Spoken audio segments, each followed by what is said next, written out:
Okay,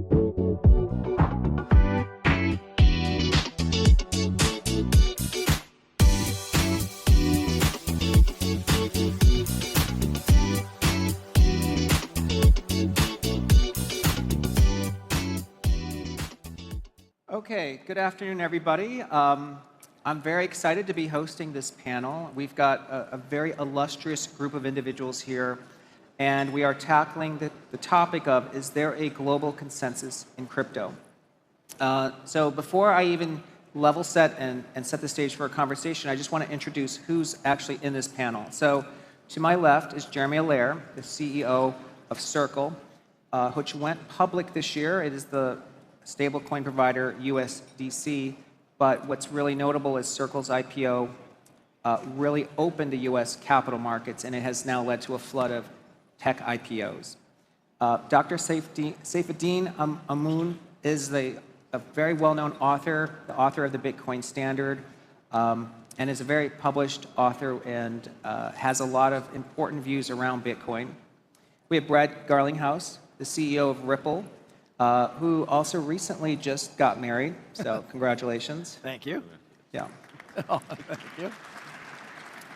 And we have Ricardo Salinas, who's the CEO of Salinas Group, a huge Mexican conglomerate, very successful entrepreneur, and very famously made a very large personal bet on Bitcoin. Yeah. So let me level set by talking about a global consensus on crypto, because I want to juxtapose two very opposing views. The first is that crypto has been a huge outperforming asset class. If we look at the last 10 years, $1 million invested in the S&P 500 today would be worth $3 million. $1 million invested in Bitcoin 10 years ago would be worth $116 million. $1 million invested in Ethereum 10 years ago would be worth $500 million today. So as far as asset class performance, there is nothing even approaching the returns that have come from crypto. Yet we know that major institutions actually dismiss crypto completely. We know a major bank CEO says that he still doesn't care about Bitcoin, even though his customers want to use blockchain. And a recent Bank of America survey shows that 76% of clients have zero exposure to Bitcoin. So the vast majority of institutional investors do not want to own any Bitcoin. So it made me think about what are some things to talk about with consensus around crypto today globally. And I think there's two topics that we can cover in the next 30 minutes. There's just so much to talk about, but I think we can cover at least two. The first is crypto a genuine asset class, investment class? And the second is the consensus I believe that exists in this group is that crypto sits at the intersection today of two super cycles. One is Wall Street moving onto the blockchain, evidenced by stable coins and eventually tokenization of assets. But it's also sitting, I think, going to play a very important role in agentic AI. And that means that any region that supports the growth of blockchain and invests in it is going to also be sitting at this important intersection. So perhaps to start with the first topic, I'd like to ask Dr. Saifedean, is crypto an asset class, and specifically Bitcoin? Yeah, I think there's increasing clarity emerging around Bitcoin as being in a class of its own, essentially, as an investable asset. I think Bitcoin's demonstrated great product market fit. It's a decentralized currency. There's no issuer. There's no authority behind it. It's been launched in a perfectly fair way that anybody could mine and anybody could buy at the same price. So it's been relatively easy to convince regulators around the world that this is a commodity rather than a security.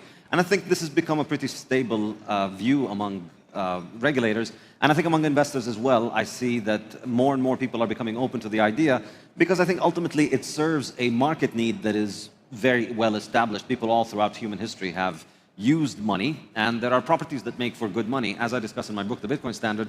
And there are these properties, I think if you look closely at Bitcoin, you'll see that, as I like to explain it, it's the most advanced form of money. It's the hardest form of money that we have. Its supply grows at the lowest rate of any money ever discovered. And it is also the fastest money that we have. It allows for international clearance without having to go through political authority. So this is becoming more and more appealing to people in capital markets, and I think there's more clarity in a regulatory manner for this, and I think we're going to be seeing more and more adoption worldwide. I think the growth of Bitcoin has been tremendous over the past 16 years, and it's worked practically flawlessly, so I see it only increasing. Countries that have taken the lead in regulating Bitcoin in a permissive way have benefited their people. People have been able to buy it and hold it, and people who have held it for a long time have benefited from it enormously. And countries that have been late or countries that have been hostile, I think they should really be taking a long, hard look at it, because they have effectively failed to make a dent in its growth, and all that they have achieved is to deprive their citizens from the chance of accessing this in a very easy and convenient way, and therefore deprive them of the chance of using this incredible new technology. Great. And Ricardo, could you just tell us a little bit about your journey? I mean, we know that you invested a majority of your personal net worth into Bitcoin. What led you to make that bold decision? I think it would be very useful for people here that are not so familiar with the terms to clarify what is this crypto thing. And in my idea, there's Bitcoin, there's stable coins, and then there's all the other tokens.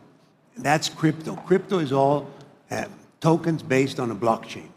So which one are we talking about? When we say consensus on crypto, are we talking Bitcoin as the future of money?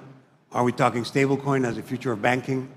Or are we talking other tokens as the future of new technology, decentralized open source? I think it's useful to have that conception in your mind. Now, personally, it's been a long journey. I started in 2013, so I'm very happy, of course, to be here. And a bit regretful that I didn't take it more seriously at the beginning. But the one message I would say to everybody else is, it's still early. And Bitcoin is the ultimate hard asset.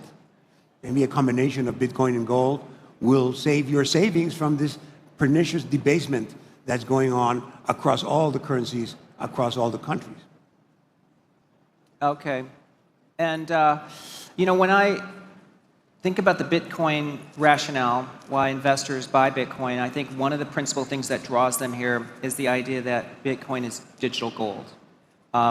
It's a store of value in a world that's increasingly digital. What do you all think about the idea of, is Bitcoin going to be attractive if gold itself is available on the blockchain? So that if gold becomes digitized and we can buy it as easily as we can buy Bitcoin, would we still want to own Bitcoin? The thing about tokenized gold is that you still have the counterparty risk. And you might show up there and there might not be any gold. The thing about Bitcoin is that the token itself, once you have it in your address, that's it. It's final settlement. So there's a big difference. I mean, it's very good for gold to be able to trade it like that, but you're certainly depending on the issuing party, the party that issues the tokens, to make good on that delivery. And I would also add that it's essentially gold banking is illegal around the world. It's not really possible to make payments with gold. And therefore, people who use it as a store of value necessarily have to liquidate it in order to make their money mobile. We live in a global economy. Most businesses deal across international borders, and they need their money to move. And in the digital economy, money's speed is increasing more and more, and therefore, gold physically cannot keep up, because I think it's too politically centralized, it's too politically sensitive. Whereas with Bitcoin, on the other hand, you've got final clearance and final settlement of a digital asset, which is native digital. So therefore, that allows it to be a lot faster.